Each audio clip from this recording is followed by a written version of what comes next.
Hello again, everyone. Welcome to another episode of Game Pass Grab Bag, your weekly podcast reviewing games from the Game Pass collection, bringing you 3 unique perspectives from varying skill range. I said that a little weird, but they're going on anyway. I am the candle maker of this episode. Andrew, with me, our weirdo, Keith. Hello. And of course with us, our slow-mo, Liz. Hey guys. And this week, Keith, of course, wanted to play a roguelike, so he picked for us Tainted Grail, Conquest. And I thought it was weird that this game, had :Conquest, but after Googling it, I did find out that this actually originally was a board game. So there is Tainted Grail, I think it was called like Kingdom of Avalon or something like that. That is actually the board game version of this. But Tainted Grail Conquest is a deck-building roguelike RPG game where you are playing a survivor who is exploring what's known as the wyrdness. It is this fog that has swept through the area and has essentially either killed people, tainted people, or just have trapped people within time. It is, as the name says, does something kind of weird. And so you have taken upon yourself to go around and try to rescue citizens to come back to your village. So, going around, Liz, I really want to know from you, was this a game or pass for you? This is a game for me. I had trouble this week because, one, I was reading a good book, I had trouble getting into a game. But I felt like a weird pressure with this game that I put upon myself. And so like with games like Slay the Spire, I feel like it's just like easy breezy. But I feel like whenever I play like this type of game at the beginning, I feel like a pressure, and they just stayed with me. But I actually really did enjoy it. There were some classes that I played that I liked a lot more. And I love that, some of the things that you're getting along the way stays with you, so it's not like you're just completely starting over. And I enjoyed it. I also, for me, I felt like the story and the people that you're meeting along the way, that's what really kept me going and really made it unique. It wasn't just like, you're just running around killing, then you die and start over. It's like, no, I was excited to interact with NPCs. So, as Andrew said, I picked it. It's a roguelike. So I think it goes without saying that it's a game for me, because I think it has, I don't know a roguelike that I've actually given a pass on. There might have been a couple, but I think just by nature, I like them. That's a good question. But this also actually is really a definite game for me. There's something about it that I really, really enjoyed, and there's nothing genre breaking. It doesn't do anything like wowing really. But there's something about it that it just drew me in, and I really enjoy playing it. So yeah, it's a definite game for me. So for me, this is a game as well. It's not a definite game for me because at the moment I was running into quite a bit of bugs that would force me to essentially restart my game. Luckily, this game does a good job saving mid-fight, so I never really lost any progress, but it was just really annoying to kind of deal with this. There was a couple times where the bug kept reoccurring, and I literally had to find a cheese way to win the fight to just progress because it actually would have stopped my run. What bug? I didn't find any. So what would happen? We're starting a lot of bug segment early. I like this. It was like interface bugs. So there was one time I had a card that let me pick search my deck for another specific card, and it wouldn't let me accept the card though.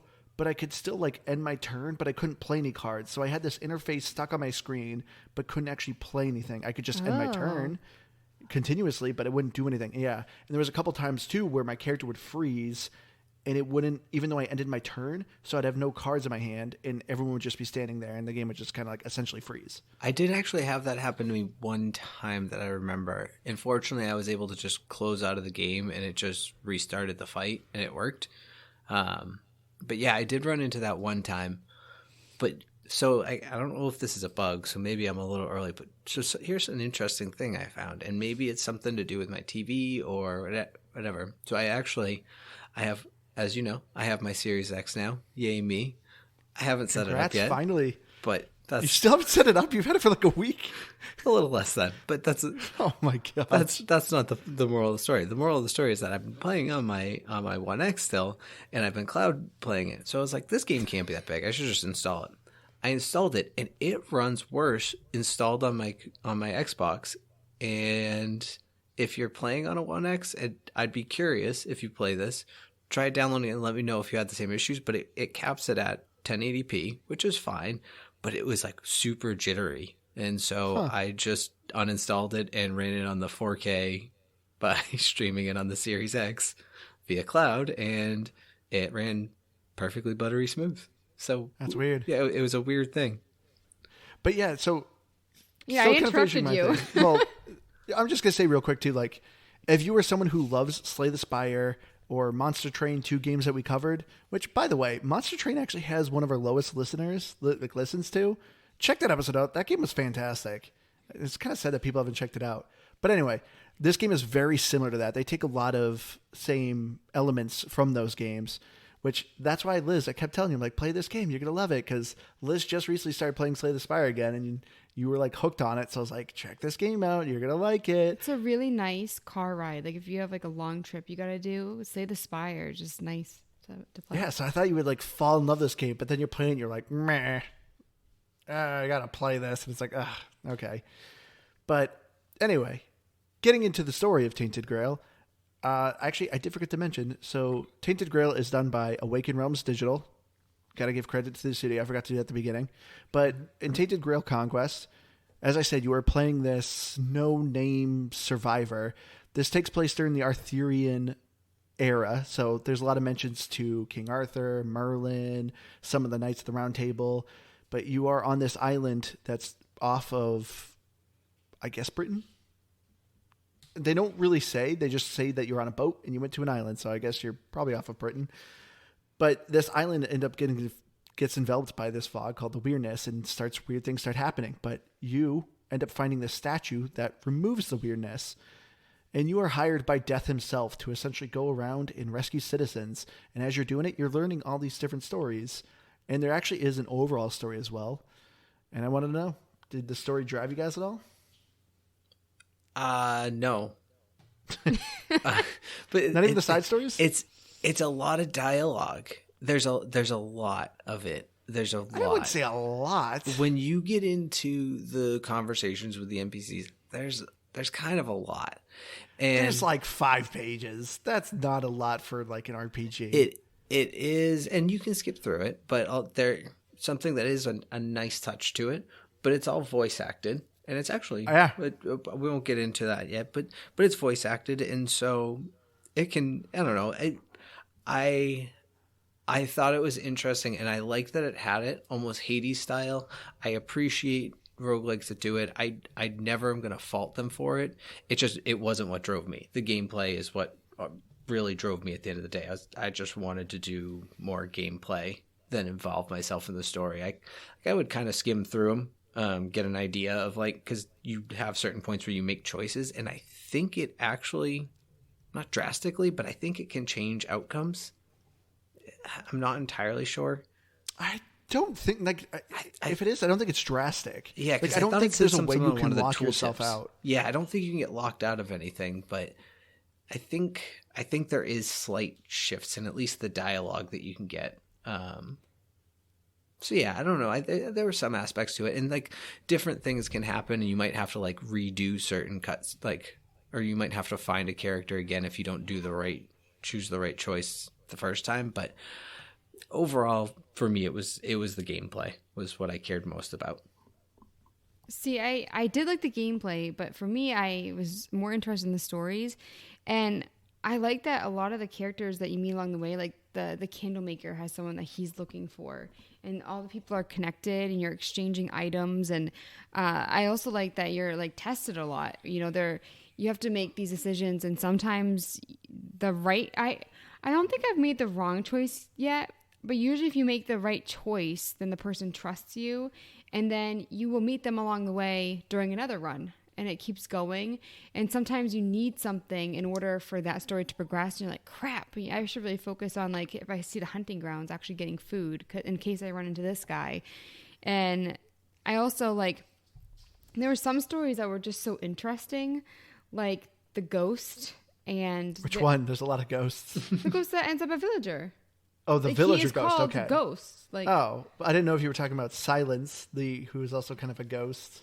Yeah, he was called He was called Ghost. I don't think she said the Ghost. I think she said Ghost because his name is Ghost. I'm saying I agree with you, Liz. That's what I'm getting at. I didn't know because I literally just got him like 5 minutes ago, so I didn't realize his name actually was just called Ghost. Yeah, that surprised me because I put less time in, and I got him before a couple of the other people in the village, and he was the one villager I could not find. And I saw you get him, and I was like, "What the heck?" I was like, "Oh, so that's how I get him." Yeah, I could have looked him up online. How you got him? Like, you go into this tavern, and there's this guy keeping people alive by playing cards. And there's another guy that is like a part of a fire, and isn't it because he has guilt or something? Like, there's so many different like stories of these people, and I'm like, I need to know more.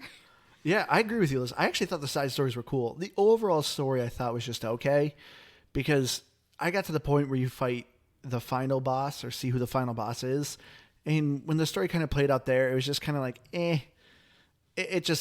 was a means to an end of just, because obviously it can't be like, you won, game over. Of course, the story is going to have some sort of element of like, no, you need to keep going back and keep playing more and more. So I was just kind of disappointed in that like climax of the story. But I do like when you finish a run, the game kind of shows you these 3 different panels explaining like, this is how you get 100% in the game. You know, you've gotten 6 out of the 8 villagers. You have fought the final boss. You have saved like 13 NPCs that are lost in the wyrdness. So it has like these set goals for you to actually get 100%, which I liked. But yeah, I agree with you. I thought the side stories were really interesting. And as Keith said, everything's voice acted. So some of these characters I thought were really cool. Some of them are like incredibly grotesque. And so it's just like, oh, what's going on here? Can you look up more about the different, is it classes? The players that you can play? What do you mean look them up? Like online? Look up like they're characters. Are they not really characters? No, I know what you're talking about. Not a bestiary, but but for your class, like find out more about them. So you have the Necromancer, Berserker, Zealot, Blood Mage, the Weird Hunter, Summoner, like all those guys. There's a couple more, but yeah, when you select one, you have a character panel that shows your current character stats and everything like that. But also before you select a character, it tells you what their starting HP is, what their base damage is, what their passive is. But they're not like an actual characters when asking. No, because you created your character at the beginning. So there's a character creator at the beginning of this game, and that is supposed to be your character that is essentially changing roles. But no, I think I get what you're asking, like, Liz. Yeah, like blood mages. Like is that like it's yeah, like is there anything more about blood mages like that more you history find out about? Yeah, about their class as a whole. And like it does give you like there's like one tiny little paragraph there. Like again when you go to select them, but I don't know if there's anywhere that you can like find out like more, maybe online, because of the fact that this is also a board game or based on a board game. There's a very good chance that there's a lot more lore online. Is that what you're looking for, Liz? Yeah, like yeah, lore on them. That's what I meant. Yeah, so like I would bet you could, but not in the game that I'm aware of. Yeah, I was always confused because when I was playing the game, you're collecting currency for the various NPCs they have in your village. And I noticed it kept saying journal page entry or like journal page added. And I was like, oh, okay, so there is a journal. But I tried looking for it. I couldn't find it. Come to find out that journal pages were just currency you give to Ghost. So I was just like, oh, okay, so I guess there actually isn't a journal. And not that I saw, no. I think it just, it's on the idea that you get them every time you face something that you haven't faced, or like a new skill or something like that, like passive ability that you haven't had before. But overall, no, I don't think there was anything within the game that you could look that stuff up. I think it was all just, you got it as you got the dialogue and the storyline. I also think that, like, now that you brought it up, the looking up mechanics in this game, like, I just did not think were fluid. Like, when you have to hold left trigger, then point to it, then let go of left trigger, and then the map was just kind of like just even walking around the map, I was just like, I don't know what these people are playing at. Like, I can't. I stepped a little bit too far to the left, so it pushed me onto the path. It's like, why can't I just walk around? You know, and so I thought the map was kind of useless. It's like I can see everything in the distance. Like, this is a game that I feel like I don't need, unless you get the map thing where you can like find NPCs. But overall, I just felt like figuring out like where everything was to look stuff up was just like not done very. No, I agree. The interface is pretty awful in this game. I didn't want to say bad, but I was like, no, how do I say bad, I do but agree not with bad? you. It is pretty bad. Because this game definitely is more, I think, designed for PC. Because even too, like in Slay the Spire, like when people are having buffs and stuff like that, there's an icon there. And so playing on console, it's kind of difficult to figure out how to like select it. Because even when you're mid-battle and you're trying to like go over an enemy to see what they're doing or what move they're about to do or buff they have, like there's no icon to tell you where your cursor is. So you're just kind of blindly pushing up and hoping that a dialogue bar will appear to figure out where you are. It's not intuitive. Yeah, about the best thing that I figured out that to answer that, and I think is what you were saying, is that hitting up on the left stick would get you into where you could like start looking at enemies and, you know, companions or yourself or whatever. But it is the hardest part of it for sure. When it comes to the overall gameplay, I would have loved a much smoother system for being able to be like, look at the enemy's weaknesses and do all these things. Now, the one thing about it that I liked is you didn't need to. Overall, like it was helpful at times. No, some of them you really needed to. Really? Like when you're fighting a boss or a treasure guardian, like they have unique abilities and like things are going on and it's like, oh, like they summon enemies, but the enemies are not quite their allies. Like it's weird. Like you have to like read what they're doing and what their movesets are to kind of figure it out. I think it depends on who you're playing. So there are some characters where you really need to know like who to kill first. But there were some people that I was playing that they either hit random or they hit all the enemies. So it didn't really matter what their abilities were or anything because I didn't have any control over it. But if you had a character that you were playing that you could actually like pick the enemy, that's when I really paid close attention. Well, so there's two things I guess there that hit me. Is that first of all is the overall gameplay does not really do a good job of explaining any mechanics to you. There's no point where it's like, hey, here's a new feature. Here's something you should know about it. None of that is explained. It is all trial and error. So by the hitbox icons, damage counters. It tells you like the type of attack they're going to do. And so like I think it was like the 3 lines. It looked like a claw mark. That meant it was a cleaving attack, which meant it was going to hit all enemies. But they don't explain that to you anywhere. You just kind of figure it out over time or you don't. But like, I just figured that out one time. But I really think overall, when it came to the difficulty of the game, is I got to difficulty 2 and I should have beat the run. Don't necessarily know that I want to talk about that run. It made me very sad. But I could at least beat difficulty 2, which in some roguelikes, getting past the first one can be almost impossible sometimes. So I just think overall the difficulty allowed you to get away with not paying super focus to those special skills, but 100% you're right. They are extremely helpful. I will say that. Yeah, like I've put like 18 hours in this game and I just learned, did you know you could actually, before you engage in a fight, you can see how many enemies are like within that encounter? Mm-hmm. Yeah, I did just realize that if you perfectly center the camera and have the enemies directly in the middle of the camera, it'll show how many enemies are in that party. I think if you hold the right trigger too, it'll give you a little bit of broader range. Yeah. Because that was... I didn't know that. Yeah, that was... I never remembered. I played around with it a lot, and I would kind of figure it out sometimes, but then I just went, I don't really care. Another thing, and I don't know if this is a bug or not, but in some cases, if there was an NPC in a circle with an enemy, you could sneak up behind and like talk to the NPC without even doing the fight. So that's kind of a fun tip for you if you're trying to avoid fights, but you might want to engage with an NPC. Maybe try sneaking around. I kind of wish that you could sneak up on people, like in Operencia, like you would get the upper hand if you snuck up on them. Because there were times that I was just like, I wish I was being sneaky right now. I think so. I think that would have been a cool feature. I think one of the only reasons it doesn't is because there's no mechanic for going first or last. You just always go first. But I don't know. I would have liked it. True. I also wanted to point out that you just said you played 18 hours and you just got the ghost. So it's the blacksmith, right, that has the runes? Yeah. The rune stones. And so like he makes it so that you can open up like another weapon slot and stuff. And so for me, it's just like Andrew went without that. And like, because you can trade currency with the ghosts. That's the only way I've been able to find the stuff to use that.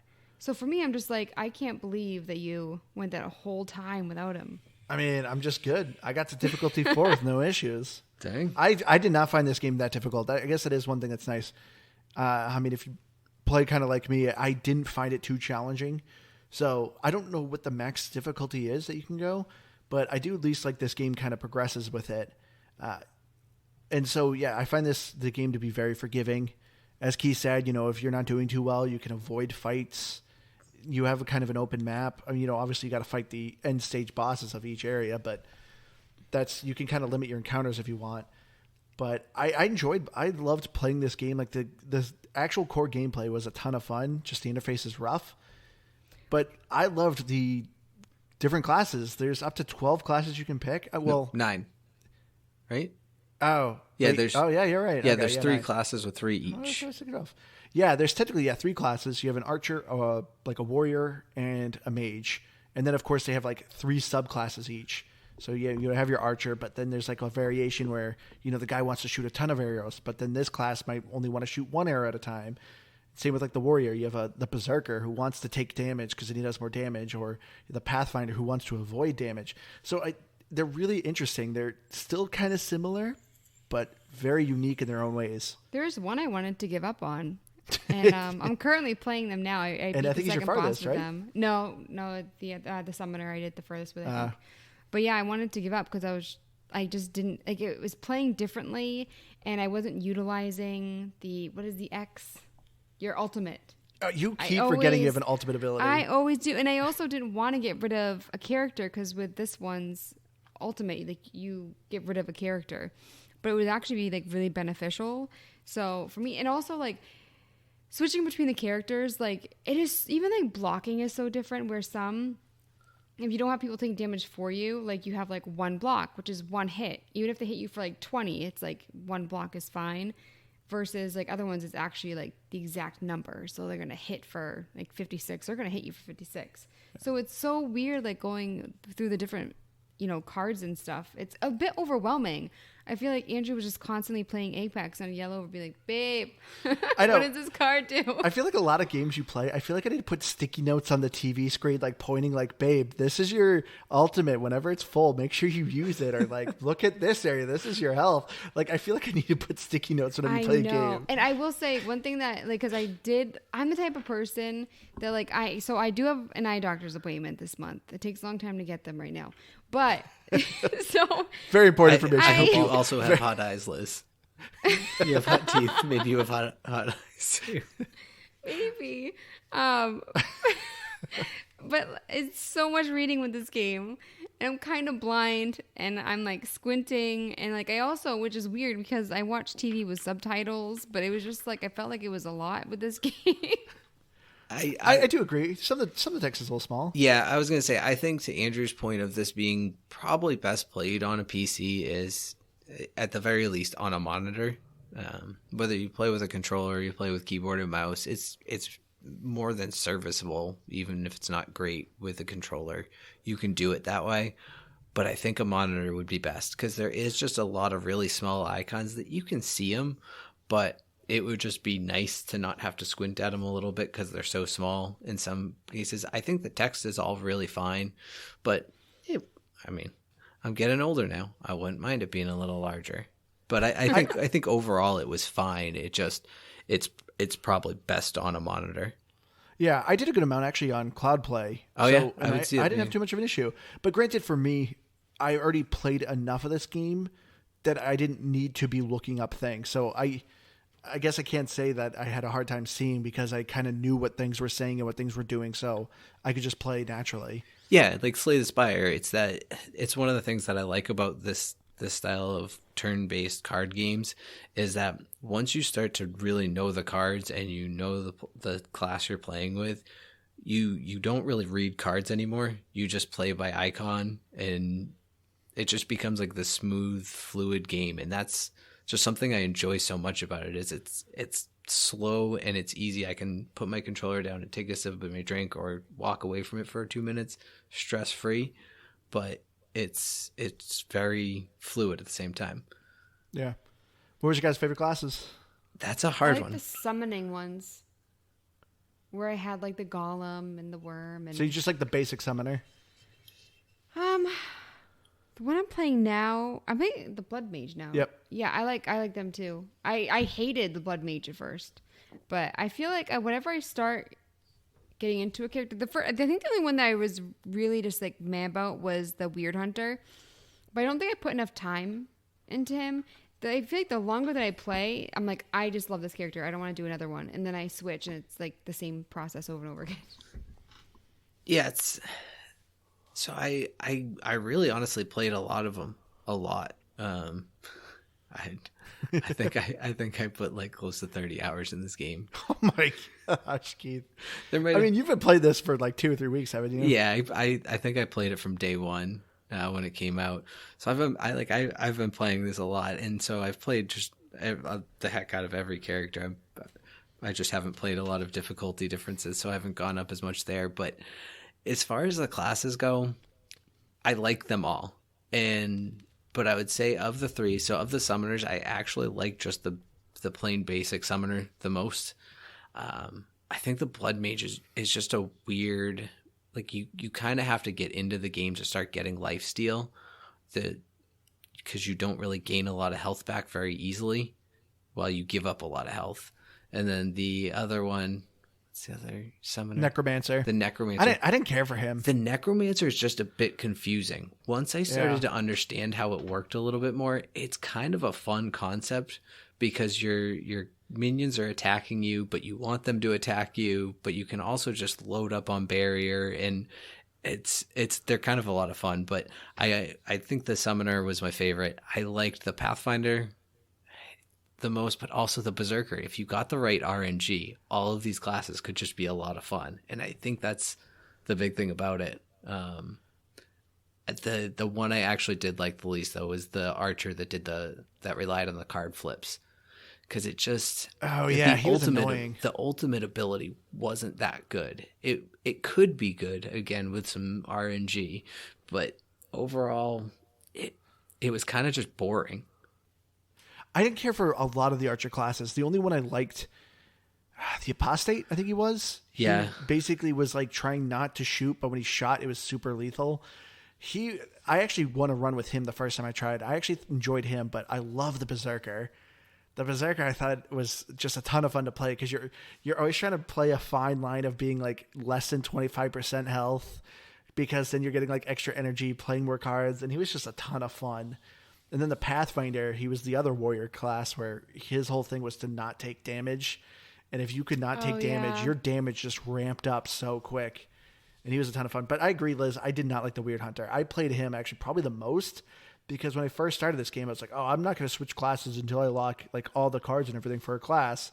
But each class has a significant amount of cards and passives you can get. And so I did like 4 or 5 runs with him, and I could only get past like stage 2. And I was like, no, this guy's dumb. I didn't play a lot with him. I think with the Blood Mage, because this is like my first go with the Blood Mage, I got extra Golem cards. And so for me, like I just like kill the Golem to get health. Because I hated it at first where I saw like my health dwindling, you know what I mean? Yeah. And then I just kind of came up with like my own method.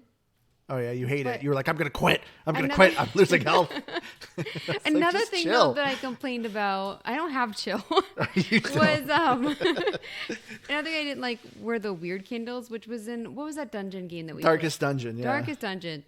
I hate it. I hate them. Like, I understand, like, it gives you either good card, like free card, or like a bad card that may be like worse. There's one that I was like, wait, why is it giving armor to the enemy? Yeah, that was another mechanic they didn't explain really. Yeah, and I was like, why is it? And you're like, because your candle's like super low.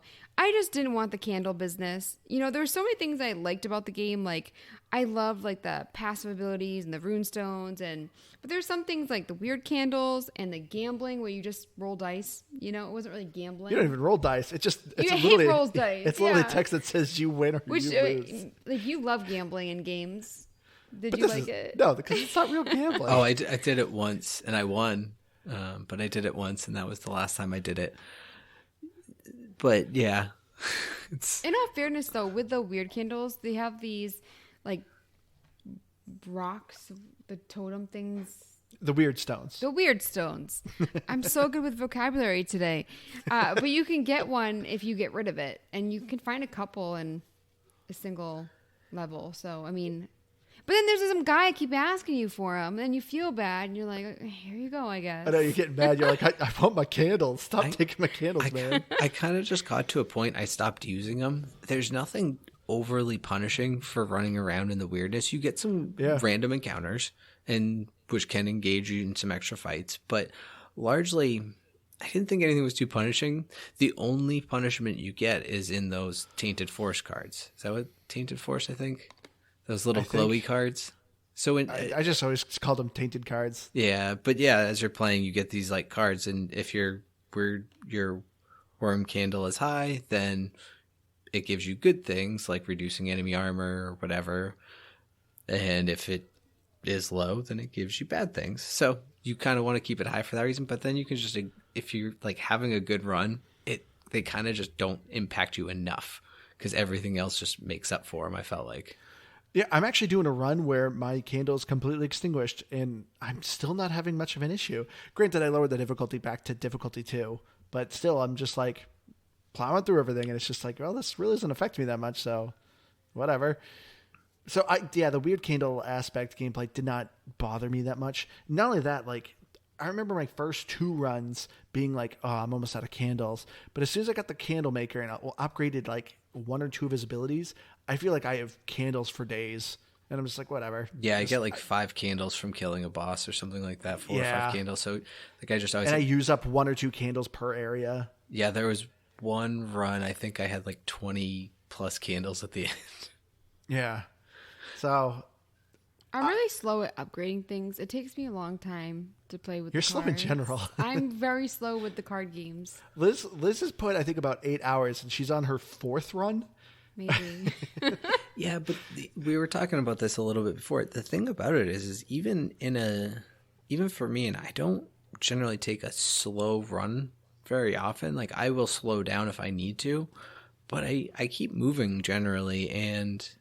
I just think it still takes a good hour and a half to do a full run, at least if you're clearing every map, which I like to do, at least until I hit max level, because there's XP to be gained, and you can sort of overfarm, get way too much, and then it just makes the game that much easier.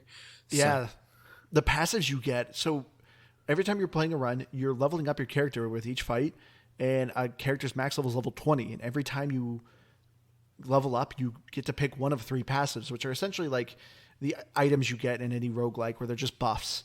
But I think the passives in this game are absolutely fantastic. And that's one thing I really enjoyed about Tainted Grail. Like, I didn't feel like I was a slave to RNG in this game because like I never felt like, oh, I need this passive with this character or my run's going to be a loss. I just felt like anytime I was playing, the 3 passes I could pick, every single one was really good. So it was just like, well, I kind of want to go this route and like pick this passive, and I just felt like it was always more skilled based as what was going on for me, including how I was arranging my deck. No, but there certainly was, and I don't know that I have the right opinion on which ones fall into it necessarily. Some people do all the math and numbers and everything, but there were definitely like god tier passives and things you could find. But you're right, like you could pick any one of the 3, and they were all good choices. And they were like, you felt them because so many of them were like every second turn or every third turn, something would happen. And so like it constantly happened, and you didn't feel like, oh, I mean, some of them would be like every 12th turn, but it would be every 12th turn, it duplicates a card. Like, okay, that's actually like a big deal. You could play a big card on that. However, I hated those ones because there was no good, easy way, again, interface issues, to look up like, what turn level am I on? If there was just a simple counter in the top right counter. There actually is in the top right counter. Really? There is a list of, it shows all your passes in the top right, and the ones that are highlighted are showing you like that it's currently active. Oh. But once again, like you said, it's not intuitive because you have to like press up like 4 or 5 times, then right 2 or 3 times to get to that corner and then look it up. This game's definitely better for PC. They just needed a better way for console. Yeah, like I said, just a number displayed. Like, Yeah. I think Slay the Spire did a good job at that, is things that had counters were just a number, and it would count up or down, and it would just disappear. There wasn't a lot of that. It had a counter on some. I remember, like, the runes. It would even show you some of your runes that are active in the top right. Yes. And those would have numbers on it. Yeah, but like I don't think passives had counters. Your blocks would, which, like, Liz, you were talking about this. This is, you know, the block versus the barrier. It was such a simple concept, but it was one of the things I loved about the gameplay is the fact that the blocks were really overpowered, but it was so simple. At least I felt like ultimately, you know, again, 30 hours into it, it started to just make so much fluid sense, is like balancing when you had block or barrier, and, you know, how it played with your class. So I just really liked the simplicity of either you blocked all damage or you had to rely on that number. Yeah, because it was nice. Like, in Slay the Spire, block essentially was like putting up a temporary, like, shield. So it actually had a number where you'd be like, oh, I'm putting up a block of 5. I'm only going to block 5 damage. It's permanent in this game. Yeah, in this game, barrier is a permanent, unless you're the archer. That's the thing that sucked about the archer class. No matter which archer you were, barrier only lasted 1 turn. I don't know why, and it was so annoying. Like, there was a lot of mechanics that were going on with certain classes, and I couldn't figure out why. Like, why is the generic summoner, whenever one of his minions get hurt, you still take 1 damage? Yeah, and I always put a barrier on myself when I started playing the Blood Mage, because I just assumed, and then I realized, wait. No, it's only the basic summoner that does it, and I don't know why. Because even reading his profile page, I didn't read anything about it. The only thing I can think of is for balancing, because he's the only summoner that can, or they, because you could play as she, I guess. So they're the only summoner class that can have unlimited upgrades. So you know how you can promote your minions, is they can upgrade indefinitely. So you could have like a level 25 minion. Yeah. Whereas with the Blood Mage, they cap at like what, level 4, and then they die. 5, yeah. I think you can, in theory, indefinitely promote the other one. I can't remember again. Necromancer. No, I think he only goes up to 5 as well. No, they'll go above, but they count down because they'll die. So that's right. It's like hard to keep them increasing in level. So ultimately, I think that's just a balancing thing that they do for the summoner. The Blood Mage, you're also using your health to do stuff, so that also makes sense why you wouldn't get knocked like the regular summoner. Yeah, you wouldn't want your minions also attacking you when you're using your health to summon them. Or not attacking you. Because also then with the Necromancer, your minions attack you. And they do more damage the higher level you promote them to. So, like, you're not taking damage from the enemy, but you are taking damage from your minions. But yeah, like, with the lack of explaining and how awful the interface is why I really hated the archer class. Because, yeah, like I said, everyone was losing barrier when you play an archer, and I couldn't figure out why. Like, I never saw, like, oh, the archer's the only class that loses barrier. At least one of the versions, the apostate, it says when you lose your barrier, like, you get increased damage for the amount of barrier you lose. So it's like, okay, that mechanic makes sense. But the other two would just lose barrier but wouldn't gain anything from it, and I was just like, this is dumb. I don't. I found the archer to be so confusing. Did you notice the best way to actually look at your runes is on the rune page when you get a new one, because it gives you the most information there, but you can never get back to that page. Like, you can pull up your character sheet. It doesn't take you to that page. You can't get there unless you are acquiring a new skill. And well, when you open your rune inventory page, it kind of shows you. The description of the skills on that page is better. In the biggest place in particular, because it's the only one that's the natural one that you don't pick, is for your class. And it was like, I didn't realize I think it was the Necromancer class. I didn't realize that your minions attacked you until, like, I don't know, my 4th or 5th run with it, because that was the first time I actually read it on that page. I had never, it doesn't explain it that well on the actual selection page either. Man. So, long story short, if you're a noob, you might want to avoid this game. It can be tough. That's where, like, it's like I said, it's a definite game for me, and it's a definite game for, I think, someone who really likes this style of game.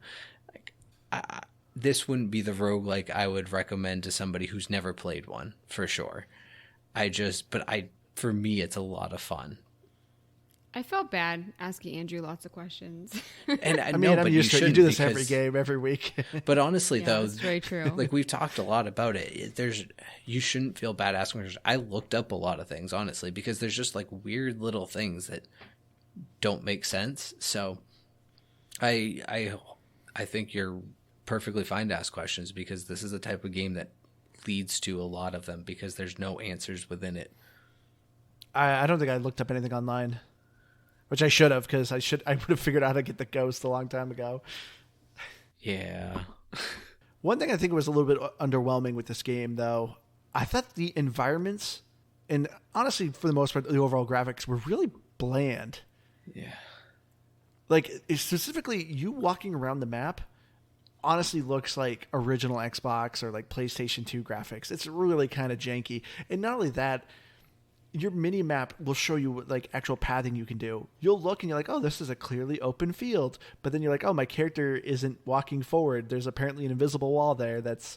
I found it very annoying, actually. Oh, yeah. And I also think that, when you're walking around the map, it's just so samey every single time. Yeah. That it's like, if you're going to have like the same kind of layout, like make it look real nice. Like if you're not going to do like different layouts for, different characters or different levels or anything like that, like make that one map really nice. I'm sure the map changed a little bit, but it looked the same to me. Yeah, I don't think as a whole. I think it's small differences. Like, and I noticed that in one of my side quests, it said something about the gallows, and I think like in the area they were there, whereas some other areas might not have them. Like there's subtle differences, but nothing that I was like, oh wow, I know where I am now. So yeah, everything just kind of just looks like drab and foggy. Even when you have your candle, it turns a little bit whiter, I guess, but nothing really looks different. It's still kind of the same color, but just a little bit whiter to make it seem brighter. I thought the character designs were really cool, like of the enemies. Yeah, they're very grotesque. They're all these weird, grotesque looking things, all very cool. And I think there's like 65 different enemies. Some of them are slightly variants of each other, but overall they're very different and unique. And as you start to play more and more of it, you just start to recognize the types of moves they're going to do and what you're getting into when you have that fight. And I think that's kind of a nice thing about it. Yeah. Like even when you're interacting with the NPCs, like they only have portraits, but a lot of their portraits are very grotesque. Yeah, they're very detailed. And I think a lot of it looks hand-drawn. I don't know if it's just the style they use. Yeah, it looks it. I thought that, the map, and then when you're actually like playing the cards and you're seeing the characters, they all look so different. Like they're completely different types of design. So I thought that was kind of interesting. I mean, it wouldn't surprise me if a lot of this art is used in the board game and they just carried it over. But like when you're playing, it's crisp, Yeah. And then when you're walking around, it's just a different feel. It is, yeah. The actual combat is kind of cool looking. The actual like character designs are nice. Like as we said, the character creator is kind of lame. I know you were disappointed in that. Yeah, there's no sliders, so you can't make any grotesque characters. It's just like, here's 6 options for eyes, and okay, that's it. It's you can choose some paints. Nothing cool. Is that going to lower your score a little bit? No, it could have added. Character creation can only add to it. I will never knock a game for it. No, okay. But like you said, I agree with you, Keith. I at least love the looks of the monsters. They were really kind of cool looking and grotesque. But yeah, I just wish the environments looked better. I liked what the weirdness did, like the effect of it made everything look super wavy. That was kind of cool. But I don't know. This game is I think graphically very underwhelming. Yeah, I think so too. But I at least enjoyed the music. I actually thought the soundtrack, even though not quite huge, I digged a good amount of these songs. I definitely noticed when the music changed, and there were some where it just like during the boss fights, it was just like, dang, it's like, yeah, this is a fight. It did like this Nordic barbarian like war chanting music. Yeah, I love that song. I didn't know how to explain cool. it, but that was my favorite one. Every time that came on, I was like, yeah, this is sweet. Like, yeah, it's good boss music. It's really good boss music. Yes. And I also really love the voice acting too. Like I thought that everything fit in this game, but a lot of it was really different. Like the voice acting was just very like low and kind of like she kind of sounded sad half the time, but then the music was just so different, and I thought that everything fit really well. Yeah, I love the narrator. She was a really good choice. Like when she would always like kind of read the story of what's going on, and I loved the main guy you interact with, the goat who helps you. The voice actor for him I thought was great. There was one that I was like, that I forget who it was. The voice did not fit for me. But I mean, that's just like my opinion. But I mean, I just thought that all of the people that you interact with that have voices were really good. Even if there's, like I said, one that I didn't think that fit, but I still thought the voice acting was really good. I don't know which one it would have been. I skipped a lot of them. But the ones that I listened to, I thought were pretty good. Like, I thought they did a good job. It was nothing that bothered me about the game. It wasn't why I was skipping it. It was just because I wanted to get to the next fight. It's like a weird thing. And it's like the overall weird map layout thing, and just going back to graphics for a second, I guess, is I didn't mind it. And there was parts about it that I liked, but I just sort of stared at the mini map, and that was how I moved. So I didn't even bother same here. Taking like it. Was it you I was saying this to? I think it was. I just wanted to be able to roll, and I don't know why. But when I was running like around, your character rolling, it's almost like like a dodge roll. Yeah, it's like Liz and jumping. Jump. Exactly. Like I just wanted my character to roll. I wanted to walk around that environment and roll, but I couldn't, and I was so disappointed. So I don't know if you're a developer, want like a sprint, and you're like, I want to roll. Make this character roll for no reason, please and thank you. It possibly a dance. Make him jig. Ooh, emotes. I mean, the Pied Piper, that NPC is always just sitting there. Oh, no, it's the Bard. He's always sitting there just dancing the same jig over and over again. I do like that about the Bard. You can change the music. Oh, yeah, he gives you like a nice little trinket. He's pretty sweet. Well, no, you can change. When he comes back to your town, you can change the music that he plays. Oh, I haven't gotten to my town. Yeah. He sits by the big statue. Like, it's so funny because I think I have more of that stuff done than you do. I don't know. Well, yes, because I just realized it's because of the ghost. I've had these quests lined up, and now that I have the ghost, he's like doing these quests for me, and it's like, well, this is what's been holding me up. I feel so dumb. Even though I'm on difficulty 4, I'm like farther in difficulty than you. But another great thing that I actually really liked is the achievements. So usually when it comes to a roguelike game, the achievements are generally pretty awful. They're like, beat the game on the max difficulty of 20. And it's like, I'm not going to put 40 plus hours in this game just to get an achievement worth like 50 gamer score. But this game actually does a fantastic job feeding you achievements as you're going. And some are funny. Yeah, a lot of them are just very obtainable. Funny. Like the titles. Which one was on? I think you're right. I thought that the titles were funny. No, I totally believe you. I just don't remember looking at them. Now I want to. I'm going to look it up now. Because, that's really awkward if they're really, like, somber and stuff. I thought it was this game that they were actually funny. I will say, it's weird whether I would say it's still totally an achievement hunter game. I guess there's a large majority of them that are just getting to level 20 with each class. And it is really largely attainable. As Andrew said, it's not overly difficult. I think I'm still missing 4 characters. And again, I missed one of them on a run that I should have won because I did not do some math. I had about 100 healing potions and all I had to do was use one and I would have been fine, but I didn't use it. And that ended my run where I may or may not have been at level 19. But anyways, there's a lot of those. And yeah, for a roguelike, you can pretty much 100% this game. I think there's one that's kind of difficult to do, and it's the one to win a run with 8 cards or less. And the reason that one's the hardest is it's just not easy to ditch cards in this game. Yeah. Some of the funny titles, I was correct. Probably not a hoarder. This little light of mine. There's stuff like that I just thought were really funny. I guess you guys didn't, but that's okay. I like them. It's not that I don't think they're funny, Liz. I do. I just didn't notice funny. But yeah, I agree. I wouldn't say this game's great for achievement hunters, but as far as roguelikes go, I think this game is one of the better roguelikes for achievements. Because yeah, anytime you get a class to level 20, which as you said, there's 9 classes, that's 50 gamer score. Like that's a significant gamer score, and it's like sweet. So a lot of them are very attainable. But if you're looking for time to beat, Main story is looked about 28 hours, and if for completionist, you're looking at like 52 hours, which, this is a typical roguelike, so. How is that? Is that because of all the side quests, I guess? Yeah, doing like saving all the NPCs and getting the villagers and then fighting the final boss. Because I've got to the true boss, I think. Yeah, I've gone to the true boss.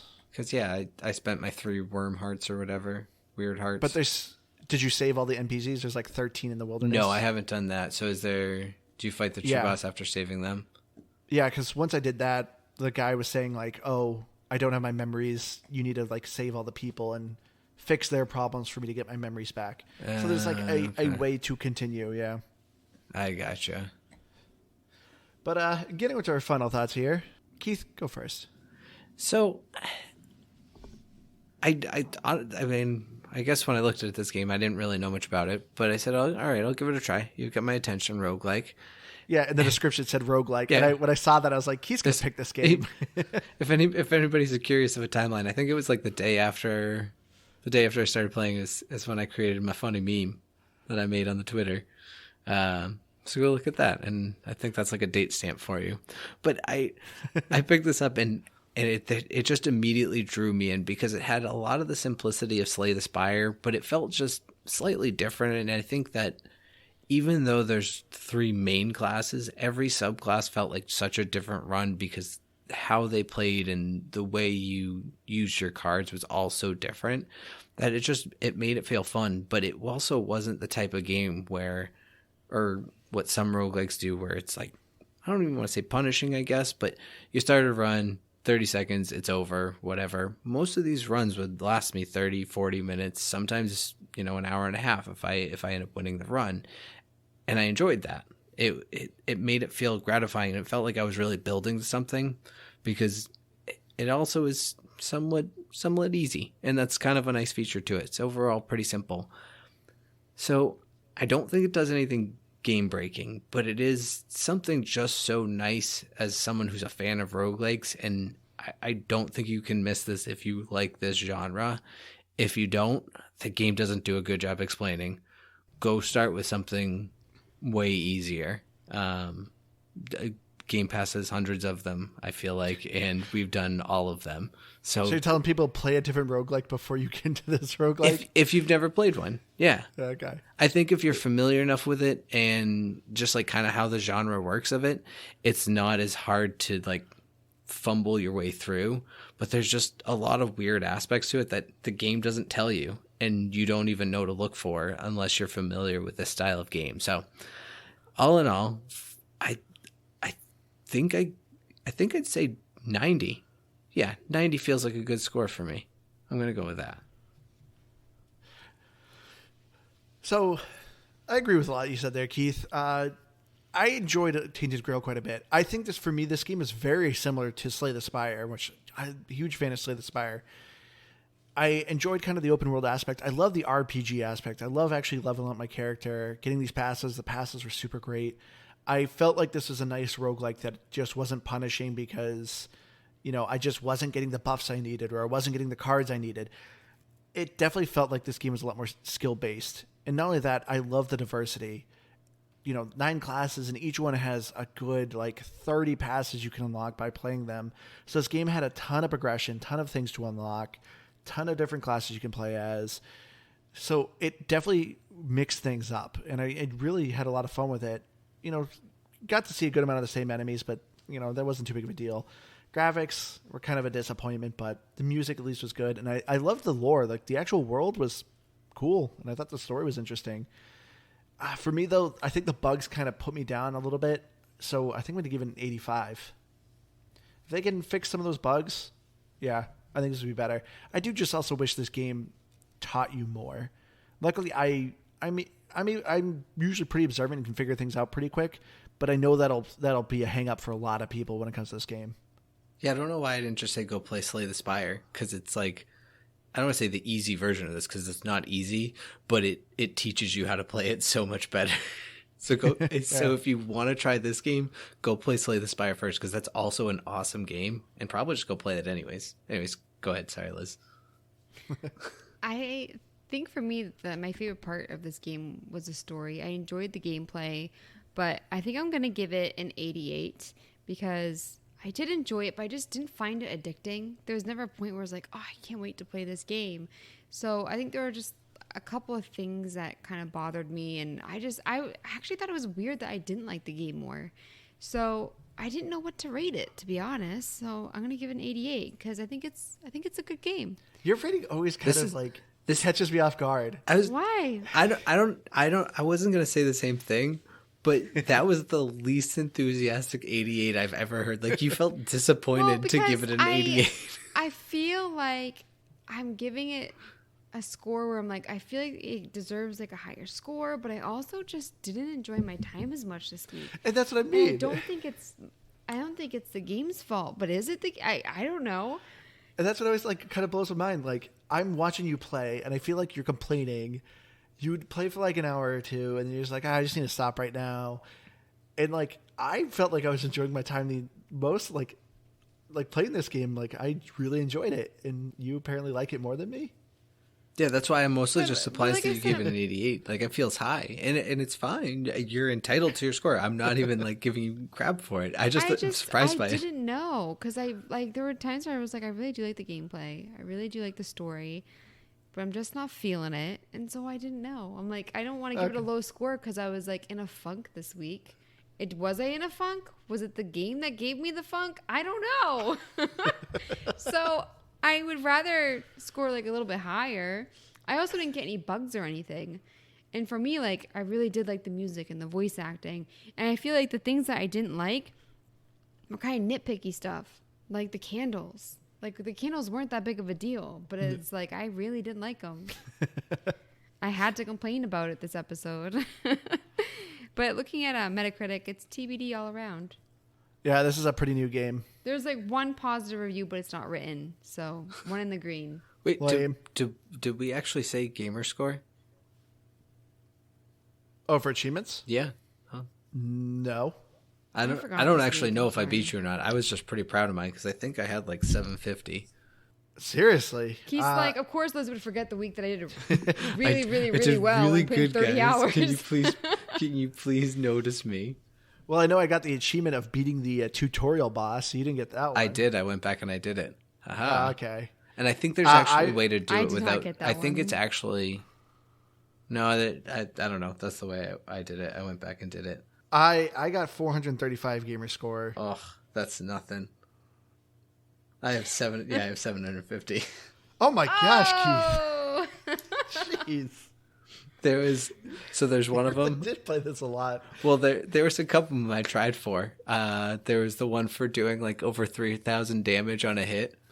Which I did. I don't know how I did not get that achievement. I don't know. It worked for me, at least. I can say that. Yeah, I had an item where it was like, I think every time I killed an enemy, it like got an extra 100% damage or something. And I found a boss that just kept summoning enemies. And so I just kept killing those things over and over and over and over again until I did over 3,000 damage. It was a good like 10 plus minute fight. It was a long fight. Just pull Liz and give it to yourself. You're still not beating Keith, so yeah, there you go. You're still second place, I guess. But yeah, there was, I don't know, but it was kind of fun. Like, there was also the one where it was like beat or run in under 15 fights. Like, I was actually like counting out how to add more to my fight and make things worth it. It was, I actually thought the achievements were kind of fun, but none of them were actually all that difficult. I think the one that I think is not even unattainable, but just difficult is that one to beat it with 8 cards. But I actually think if you can get under 8 cards with the right deck, it's probably super easy. Oh, yeah. Anywho, that's all. I was just proud of myself. All right, so Good we're job, going to wrap it up here. Good job, Keith. Give it up for Keith. Thank you, guys. Appreciate it. Everyone else holds your applause. Thank you. Especially if you're driving. Yeah, definitely. All right, so we're going to wrap it up here. Thank you all so much for joining us. Please, if you have any game recommendations, please email us at gamepassgrabbag@gmail.com. Please make sure you follow us on Facebook at GBGBpod and at Twitter at GBGBpod, where we will put polls up for listener picks. So please cast your vote and help us figure out what we're going to play next. I've been your Hardcore Gamer Stranger. You can find me on Xbox Live at Firebird 01952. And I've been Keith. Nothing again this week. And I'm Liz the Noob, gamertag, comment on Dean. I'm on Twitter at LizNoobNoob is EW. And the entire time Andrew was talking, I kept thinking about Keith's meme about the CVS receipt. There you go. You know, Keith, we probably have some listeners out there that are just like, man, maybe Keith's going to say something interesting for an outro for once. And then you don't. And they're like, maybe next week. No. And you just disappoint them, Keith. I don't. If you've listened to this for almost an hour and I just disappointed you, you're welcome. Because you deserved that. There was so much better things to listen to before that. This is why no one gives Keith reviews. I love you all. Anyway, thank you all so much for joining us. We love you all. We'll see you again next week. Bye, guys.